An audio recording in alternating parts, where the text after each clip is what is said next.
Hello, everyone. Yes, I am Viper or Viper UK. Welcome to Sonic Drift. Yes, a game that was made in Japan. I do have a co-container with me. Introduce yourself. Hello, it's me, Broken Hyperlink. I'm right here. Literally, she's in the camera shot for 5 seconds with a wave. Yeah, so just to kind of go over a few things real quick. So this is the All Grand Prix mode. Like I said, the game was released in 1994. It's Japanese exclusive for the Game Gear. This is being run on emulation, so sorry to any hardware enthusiasts. I don't have the real thing, but yeah. Regardless, you'll see a racing game run from me. For those that know me once before, we do tend to do. Well, I tend to do racing games at least. Sonic related, less so. But anyway, let's get into it. So, going to the Chaos Grand Prix. So, there's 3 Grand Prix. There's green, yellow, and red. We're going to start with green. And we're going to start with Amy. So, time will begin when I select Amy. So, if we're ready on time, I'll give you a countdown from 3, 2, 1, go. So, I am playing this on a keyboard through emulation. So, please forgive me if you hear any keyboard clicking through the microphone. I will just say that in advance right now. Okay, so first and foremost, why Amy? Well, why not? She tends to have a good top speed, I believe it is, more than anything else. And it wouldn't be a Sonic game without using Green Hill as the opening race. So, just to kind of give a bit of a mention, so the way that the game works is it's split up into the 3 cups. 3 cups essentially act as 3 different difficulties. If you do the green one, it tends to be seen as the easy one. Yellow is obviously medium, and red is obviously the difficult one. Now we get 2 power-ups during this. The first of the power-ups is a red one, which acts as just a general boost. The second one is a blue one. So when you pick the blue one up, you get invincibility for a limited amount of time, and essentially you can drive off-road and it's fine. Now once you win the first race, you start the front there for every other race. So really, the RNG is, apart from the driving, is in the first race of each cup. So yeah, we're going to have a bit of work to do during the 3 races. Now I may spin out a little bit, because I can't control my slide. Now you're probably wondering as well, where I got into this game, or how I got into it. Long story short, and I keep saying this is like a bit of a gimmick, which is that Broken Hyperlink got me into this. It was all her fault, but it was not. I had no such hand in this. So, one of the main things was that I played this on the Sega collection for the PS2. I forget which one it is exactly. The Sonic Gems collection, I think it is. And that was on the PS2, and I had it on that. And I'd only picked it up. I went to a game market last year, and yeah, fair to say, picked it up, played it for a little bit. I was testing something out and played Sonic Drift for a little bit, and I was like, I'm kind of getting the hang of this, but I don't know if that's a good or a bad thing. Anyway, moved on to the PC and the emulated side of things, and yeah, for some reason started to pick it up fairly quickly. I was like, wait a minute, all I have to do is just drive and drift a little bit and occasionally slow down. For the most part. As you can see here, not very well, because I spun out a little bit there. So the funny thing is, this is like the second time in 2 events that I've showed this off. I was at UKSG a couple of weeks ago, and yeah, showed it off for that as well, which is quite funny. But yeah, you've not really done one of this, have you? No, I haven't actually done one of it myself at all. It's on my to-do list. I have a couple of other games I want to do first before I come back to Game Gear. So, just to kind of mention as well, what kind of games do you do normally? Normally? Yes. Obscure and bad.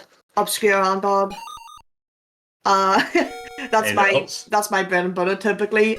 Recently I've been focusing on the Java games. I was doing a little bit of a little bit of Game Gear, a little bit of arcade. But I've just really been focusing a lot on Java. Much to my mental health, I guess, of some of them. Because some of them are questionable, I'll say. I mean, best, but it's definitely interesting seeing how much they've been able to put into some games. It was quite interesting as well when I submitted this to, like I said, it got into UKSG a few weeks ago, and I think there was probably no one more surprised or shocked than Argic, which I'm sure a lot of people here may or may not be familiar with. I'd say he's probably got to be one of the biggest Sonic fans I know. Amongst many others, of course, but I think Argic's a massive Sonic fan. But yeah, I think he was quite shocked to see me actually run this game, or to submit this game, should I say. But yeah, so you can tell here that like the tracks are quite straightforward. So just to mention, we go through 6 different zones, and obviously what we'll be doing is making sure that we drive as fast and as well as we can. Now, obviously, depending on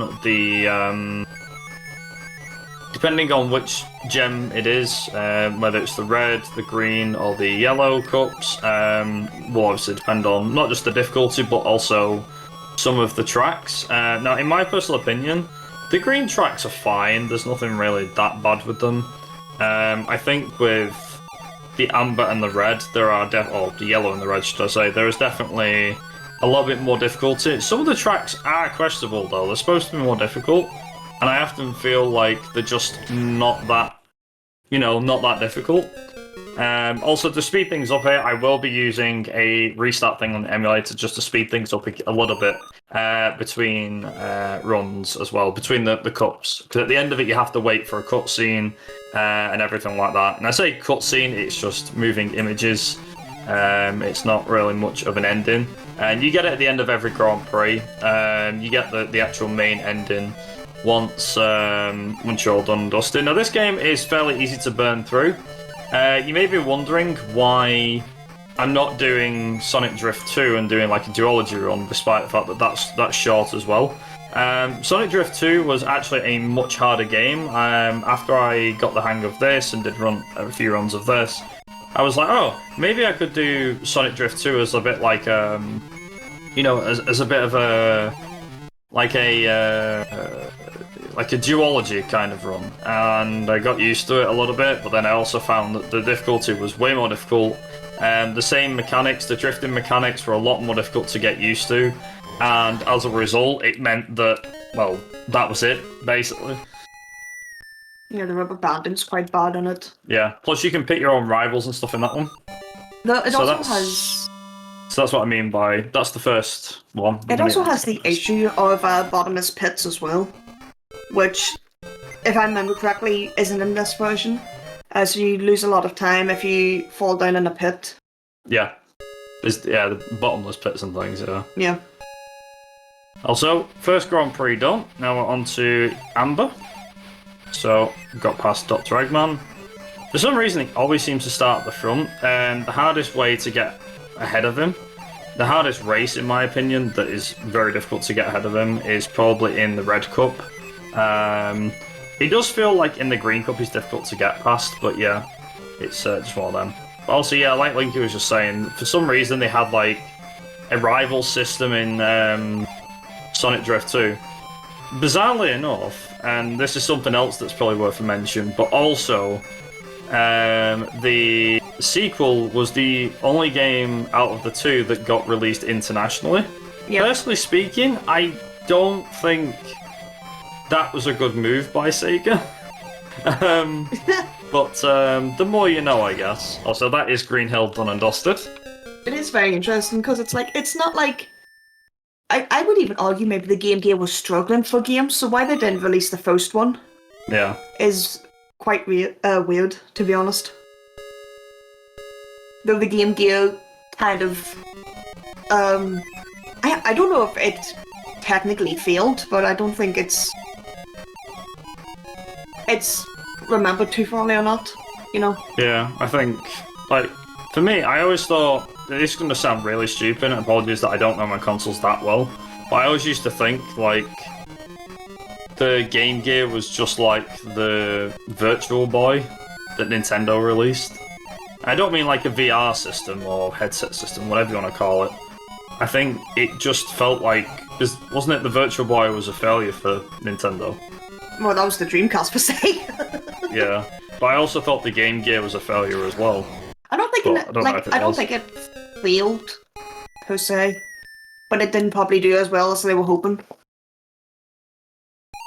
Also, we're already on to our third race. Because there definitely is some good Game Gear games like Tales of.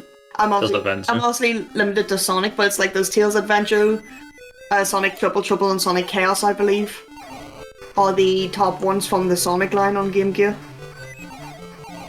So we kind of mentioned before about how there is power-ups in this game. There is the red one, which is for boosting, the blue one, which is invincibility. Now, one of the things that I didn't really mention, so like for now, you can see here that I'm able to drive off-road, but the moment I hit something, like with me being invincible, it's fine. But if I was to say hit a ramp or a jump, then unfortunately, that cancels the effect out. So, for example, here, I'm still fine. I can do whatever I want here, that's fine. So as soon as you hit that spring. But if I hit the spring, it cancels it out. It doesn't matter whether I've just got it or not. There are some tracks later down the line where it ends up being a case of, ouch. Because you get something else and it gets cancelled. It's the same if you hit a different power-up as well. Yeah, so one power-up can replace another. It is that kind of game. You can't stack power-ups on top of each other. Which, to be honest, I don't really know many games that let you do that anyway.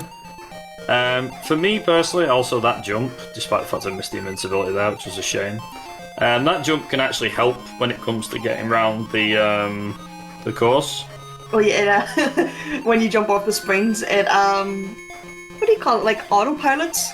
No, I wouldn't say autopilots, but it gets you round the track, like that, for example. It hits you in the middle of the track. Yeah, it's like, it'll just follow you around, it's just fine.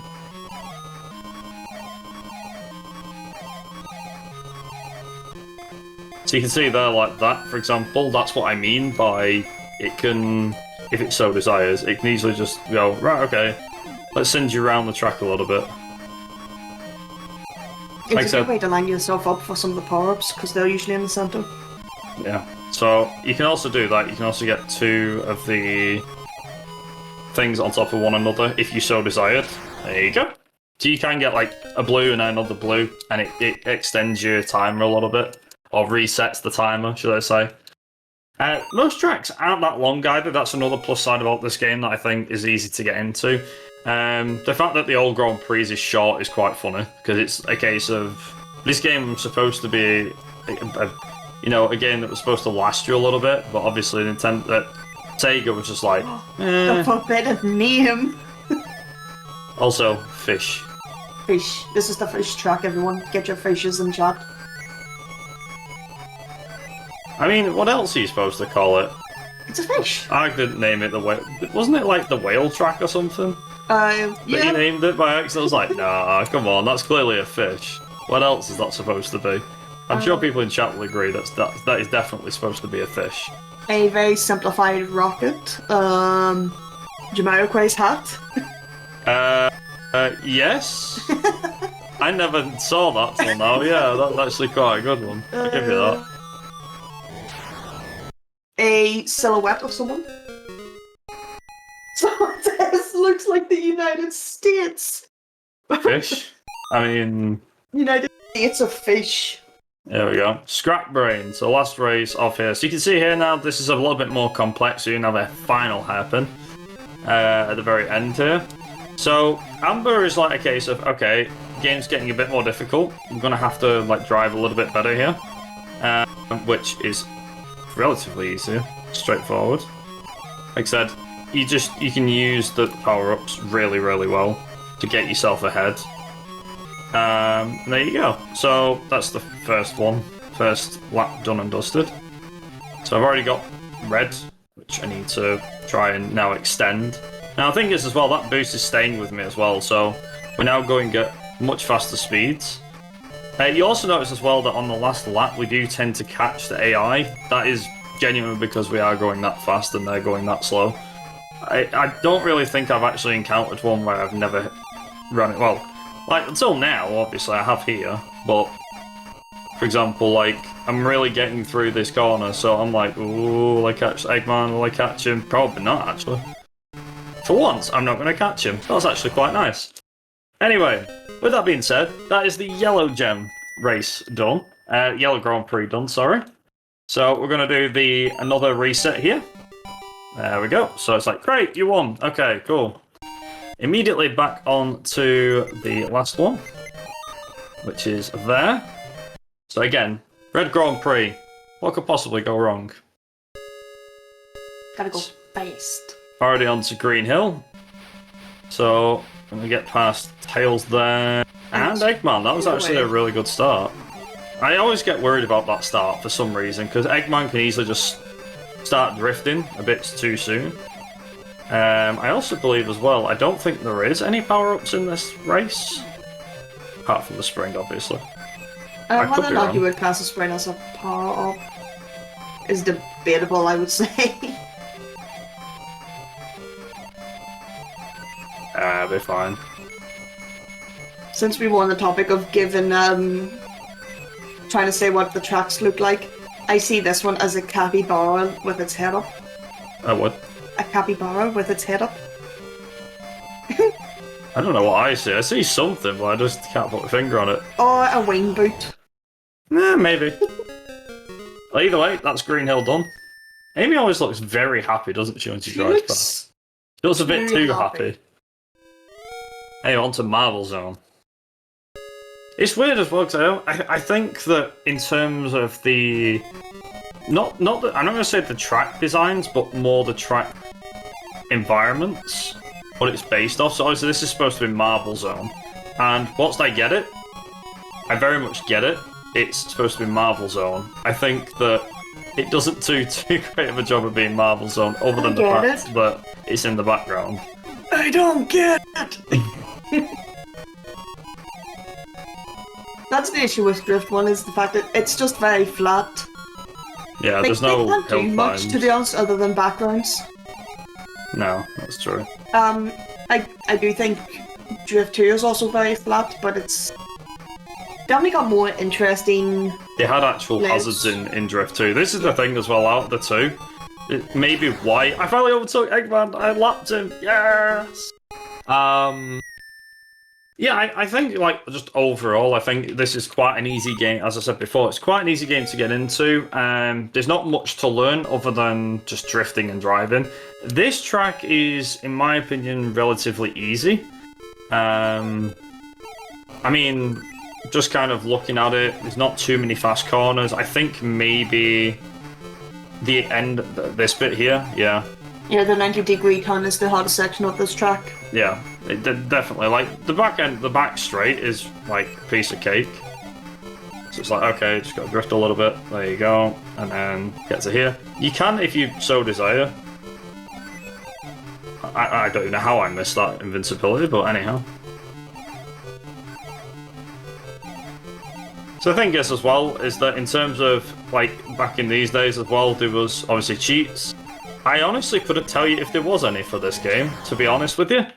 I don't really think they're needed. In fact, you can actually select... So here is a benefit about this game, is that you can immediately pick the Red Gem Grand Prix, whatever it is, the Red Grand Prix. You can do that at the start of the game. The game is very much open and just a case of, yeah, do whichever. In terms of what I said before, what we use Amy, she is the fastest.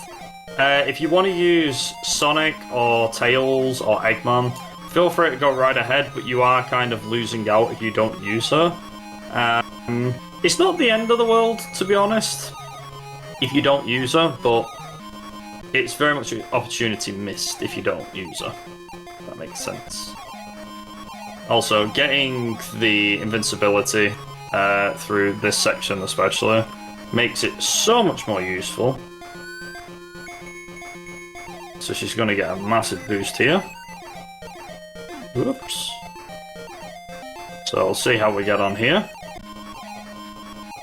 So I believe when it comes to the top level runners, the strat is to actually always be drifting.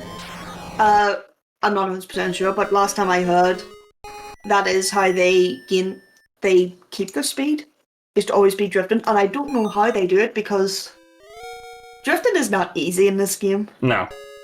Just to give a heads up as to how I've got used to it, I always hold my foot on the gas, Your foot? And well, my finger on the gas then.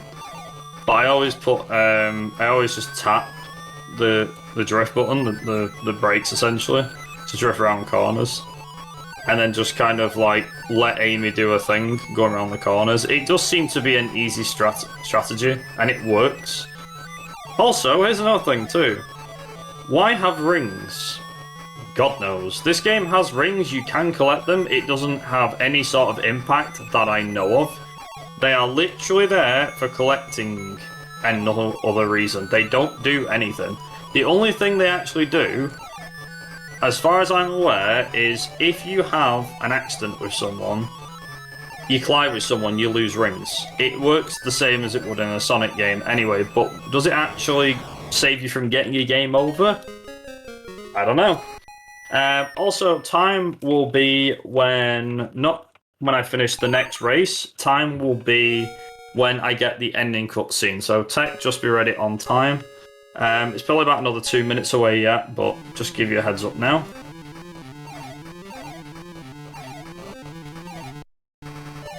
But yeah, this last race, for some reason, is kind of an interesting one because of the fact that there is jumps and ramps everywhere. Spring pads, should I say. So they're always trying to take away your power-ups, which is nice to an extent, but isn't. Especially when it all goes wrong like that. So I'm going to try and get as many blue ones as I can.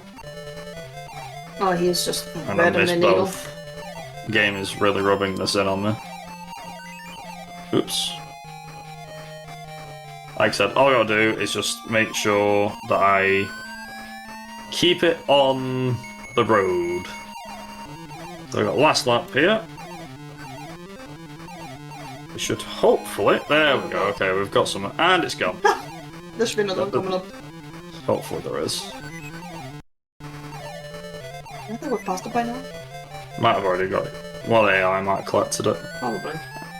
Okay, so come cross the line to win the last race. The time will be coming up in a second. So I'll let you know when. And... time. GG. Now we have Amy's only personality trait when it was the 90s. There you go. Hey, it's not congratulations, it's congratulation. Then yeah, you get the staff and everything like that. But that's about it.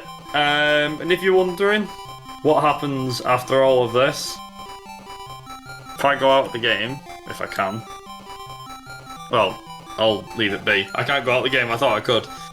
No, you don't get anything for this. You beat the red gem ending and you get the ending. Now, supposedly that's because that's Amy's ending. If you do the ending with Sonic, with Tails, with Eggman, you get different endings for each character.